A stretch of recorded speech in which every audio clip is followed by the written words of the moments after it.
कुठं आलो आपण? मग देण्यात नसेल राहिली तर पहिल्यापासून चालू करा.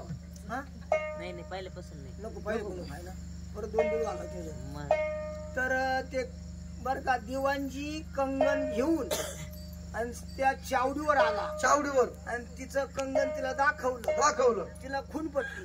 तिला वाटलं मा नवरा नक्की यांच्या वाडीवर गेला. मग ती त्या सावकाराच्या दिवाणजी संग त्या सावकाराच्या माडीवर आली. गेली मागच्या दारात नेली आणि ते पुढच्या दारानं बसेल. मागच्या दारात नेली आणि वर किल्ल्यात कोंडून टाकली.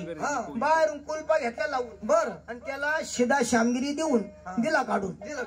आणि तो चावडीवर आला. बर येऊन पाहत होत बायकोचा तपास नाही. गेली ना बायको गेली. राज्य वैभव गेलं. शेतीवाडी गेली. किल्ले गेले. मोठमोठे राजवाडे गेले. बायको गेली आणि आई बापाई गाण टाकले. आई बापाई गेले. चौकून झाला मोकळा. लागला तोंड वाढवायला. रडायचा गेली रे.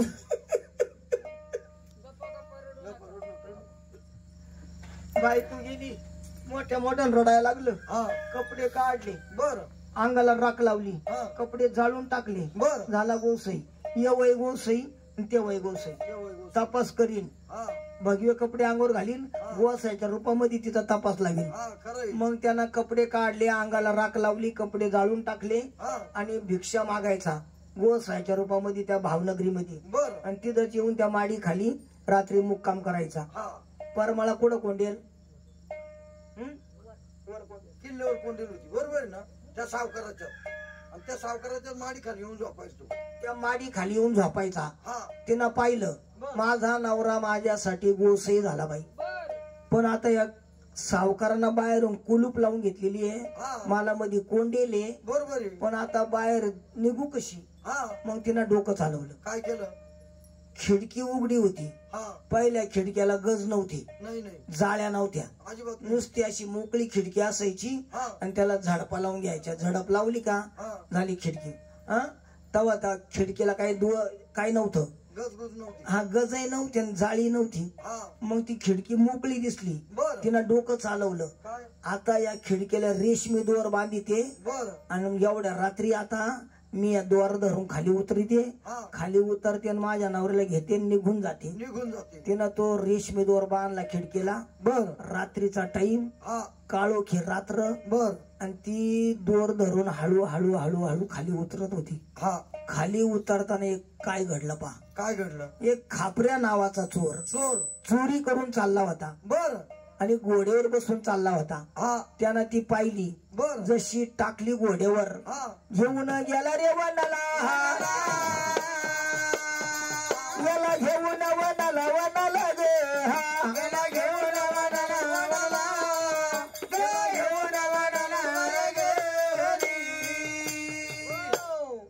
खापऱ्या चोरांनी जशी धरली तशी वनात घेऊन गेला आणि तिच्या अंगाला झटू लागला. वाईट बोलू लागला. ती म्हणते अग्नीतून उठले चांगलं झालं का? तर सावकारांना मला किल्ल्यात कोंडलं होतं. पण आता तिथून सुटले तर याच्या ताब्यात पडले. आता खापऱ्या नावाचा चोर त्याचं लग्न होईल नाही. मला ताजा कुदळ बोकड्या काळा जरत रेडा. हॅलो मग ती म्हणते आता याच्यापासून सुटका करायची कशी करावा. मग त्यांना सांगितलं माझी बायको होऊन जा. माझं लग्न व्हायला नाही. काय सुंदर आहे तू. काय नाव तुझं? ती म्हणते माझं नाव बाबा परमळा नाव आहे माझं. मला कोणीच नाही. मी वनवशी आहे. मग आता मी लग्न तुझ्याशी करणार. ती थोडी डोकड होती. मी तुमची बायको होते पण थोडं माझं ऐकावं लागल. म्हणे काय? त्या सावकारांना मला 4 दिवसापासून कोंडेल होतं. मला भूक लागून गेली. थोडं काहीतरी खायला घाल. तो म्हणतो घरामध्ये काहीच नाही. मी चोरी करून येतो आणि तुला काहीतरी आणतो. मग त्यांना घोडं सोडलं. ती म्हणते घोडं नको देऊ. घोडं थकून आलं. 12 कोसवून आता ते आलं तर टपकन बसलं. तू पायी जाय. तिनं ते घोडं ठेवून घेतलं आणि ते रतळू पायी गावात काढून दिलं. आता जेव्हा तो खापऱ्या चोर गावात गेला त्याचाच घोडा सोडला. घोड्यावर बसली आणि तो खापऱ्या चोर येऊपर्यंत परमाळा गेली रे निघून.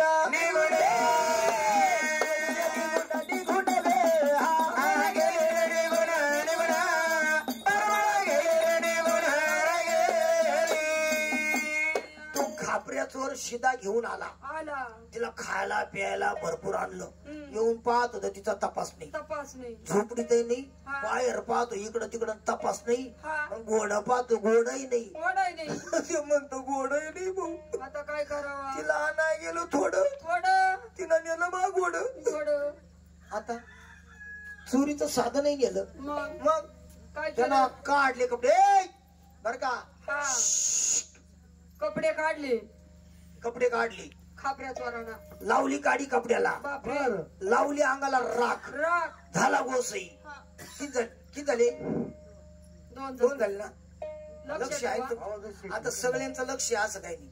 आता काही जवळ जवळ कोमत गेल्यावर झाली. आता किती गोसाई होत्या एवढं बाबर का? काही असे जवळ जवळ आता कोमत आला कोमत. हा ते आम्ही तुम्हाला सांगितलं ना, कारण तोंडी घ्यायची कथा. कोंबड्याचा रोग कसा आहे तो असा. हा असं डोळे नाही दाखायचे बरं का. संगू घेऊ नको. त्याच्या गाल पडते इथून. नाही ते आपटायला ती उचला का तर नाही घाबरू नको तू. बरं कपड्याला काडी लावली तो झाला गोसाई. कोण थांबा तुम्ही नको बोलू.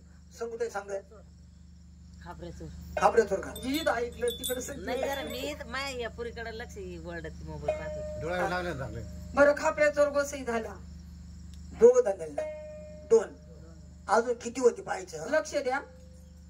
परमाळा घोड्यावर बसून चालली होती. रात्रीचा टाइम. 4 चोर काय करीत होते? चोरी करून आले होते आणि वाटण्या करत होते. आणि त्या चौघांनी पाहिलं. उठून उभे राहिले. बापरे. घोड्यावर बाई दिसती. काय सुंदर. काय दिखणे. धरल्या जाळ्या धरल्या. आडावला घोडा. खाली उतर. का बरं? खाली उतर. बरं उतरली. खाली उतरून घेतली. ह्यो म्हणतो मी पाहिली होती. मी पाहिली होती. तो म्हणतो मी पाहिली. बायको मी करी. काय नाव तुझं? म्हणे माझं नाव परमाळा. लग्न व्हायले? म्हणे नाही. तुला कोणीच नाही. मग आता ह्यो म्हणतो मी करणार. तो म्हणतो मी पाहिली होती. मीच बायको करणार. तेव्हा चौघांचे भांडणं बिलगले. ती म्हणते भांडू नका, मी तुमची बायको होते पण तुम्ही चोरी कशावर करत्या? म्हणे तिरकाम ठेवर. म्हणे हा तिरकामता मी फेकून देते. ह्यो तिरकामता जो घेऊन येईल आणि एवढ्यांच्या नंतर येईल त्याची मी बायको होईल. शाबास. काय डोकं होते तिचं. तुरु डळाले बाई. नंतर येईल आणि जो पुढे येईल त्याची बायको होणार नाही अशी म्हणली होती नाही.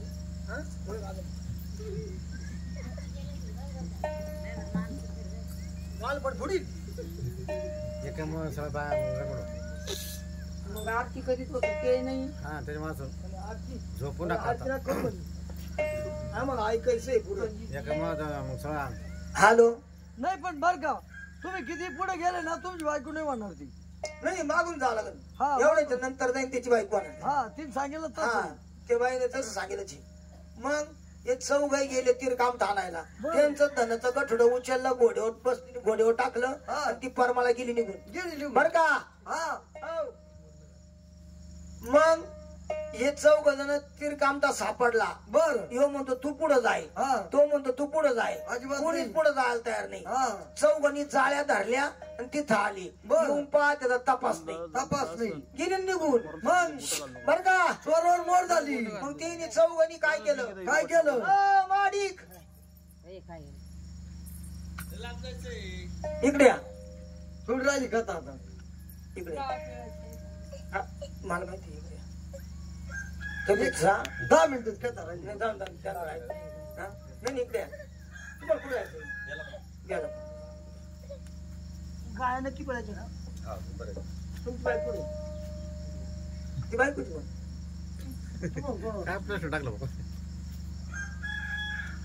याला पुढे जायचंय. तुम्हाला जवळ जायचं शिंगेमध्ये. कसं आहे देवाचा आशीर्वाद म्हणून तिला तेच म्हणतो देवाला डावलून जायचं नाही. दर्शन करून जा इकडे. देव बाप्पाला म्हणा आम्हाला सुखाचं घरी ने आणि आमचं कायमचं सुखाचा परपंच चालते म्हणा. पाय मॅडम काय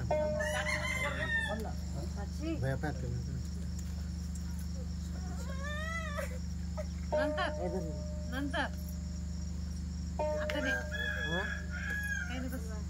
नाम खंडोबाचे नाम आरा मल्हारीचे नाम हो दयाळाचे नाम आहा मल्हारीचे नाम खंडोबाचे नाम मल्हारीचे नाम भले भले खंडोबाचे नाम खरं खरं मल्हारीचे नाम खंडोबाचे नाम गेली ती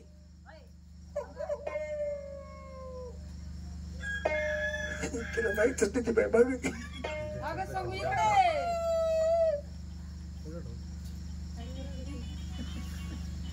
ती जालूच्या घरात निघून गोराच्या घरात बसली आता संगू इकडे पळते नाही जागृतीच कामच असे नाही जमीन पावडं माळ्याना तिची बायको मरून झाली होती 3 दिवस अरे देवा त्यानं ती पाहिली हा मोठा हाकायच्या बंद केल्या बर बैल उभे केले तिच्या पशी आला हा विचारलं कुठली इथं कुठली तू काय नाव तुम्ही म्हणा मी कसरीची काय नाव ती म्हणते बाबा मला कोणीच नाही हा काय नाव आहे म्हणे परमाळा काय रंगारोपाला नाव शोभत वनची वन लग्न होईल नाही म्हणे नाही माई बायको मारून 3 दिवस झाले अरे बापरे बरं झालं ती म्हणते आता भेटलं बाई आता नाही आता हा काय सोडायचा नाही उठून उभी राहिली इकडे तिकडे पाहते त्या मळ्यामध्ये कोणीच नाही कोणाचा तपास नाही चित म्हणता पाखरू नाही हा ती म्हणते आता याला काय ते डोकं लावाच लागेल बरोबर आहे बरं का ती थोडी डोकड होती हा ती अशी मोगमी नव्हती बर का मग हा तिनं सांगितलं भाऊ जुन्या कपडे कोणी माळ घालतं का कस काय माळ घालीन मालकाकडे जाय हा तुझ्या सावकाराकडं हा. नवे कपडे घेऊन ये बर मग तुला माळ घालते अरे वा मग ते जुने कपडे त्याचे ठेवून घेतले हा आणि तो कपनीवरून धोत्रावर काढून दिला शाबास नवे कपडे आणायला असं का इकडे ते जुने कपडे कापून काढून घेतले तिला ते जुने कपड्याची काही गरज होती का नाही. त्या माळेचे कळकटेल कपडे ते बरं का अय बरोबर थोडं शॉर्ट आता हा हे कपडे तिला का काढले असेल का त्याचे कपडे का ठेवून घेतले ते माळेचे तर तुमच्या डोक्यात येणार तुम्हाला काय माहिती सांगितल्याशिवाय काय काढायचं बरोबर आहे तिनं ते कपडे स्वतःच्या अंगावर घातले अरे बापरे का घातले का? तर जिथं जावा तिथं मला त्रास होतो खेळ होतो एखाद्या टायमाला मला बाट्टा लागल बरोबर आहे मग तिने ते पुरुषाचे कपडे अंगावर घातले हा. पुरुषाच्या रूपामध्ये कोणी मला अडवणार नाही नाही. कोणी माझा छळ करणार नाही अजिबात म्हणून नाही. तिने ते कपडे पुरुषाच्या अंगावर घातले हा. घोड्यावर बसली आणि तो माळी येऊपर्यंत हा. परमाळा गेली रे निघून निघून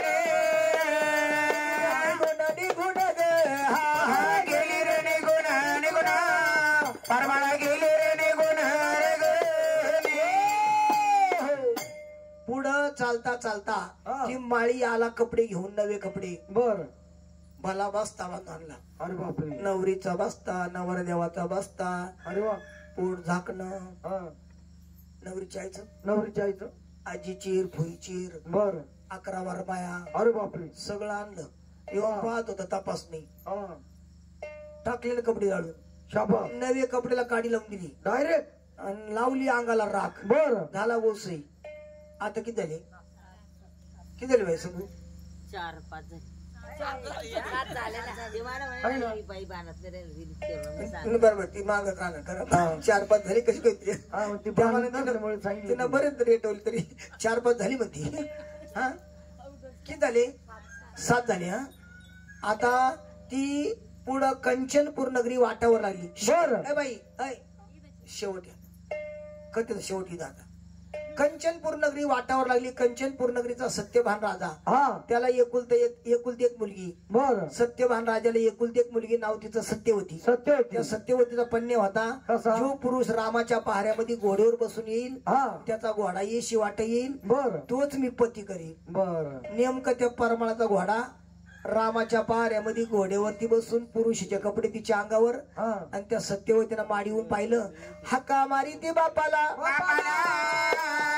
हक्का मारी ती बापाला ग हक्का मारी ती बापाला हक्का मारी ती बापाला ती सत्यवती बापाला म्हणते बाबा माझा पन्ने फेटला तो माणूस आपल्या घरी घेऊन या आणि त्याच्या संग माझं लग्न लावून द्या. शाबास. सत्यभान राजानं त्याला घरी नेलं, हा राज दरबारात नेलं. बर. आणि सत्यभान राजा म्हणतो, महाराज हो तुम्ही कुठले असू, हा माझ्या पुरीचा पण्य पुरा झाला. बर. रामाच्या पाऱ्यामध्ये घोड्यावर बसून नवरदेव येईल हा आणि त्याचा येशी वाट घोडा येईल. राम पाऱ्यामध्ये तो मी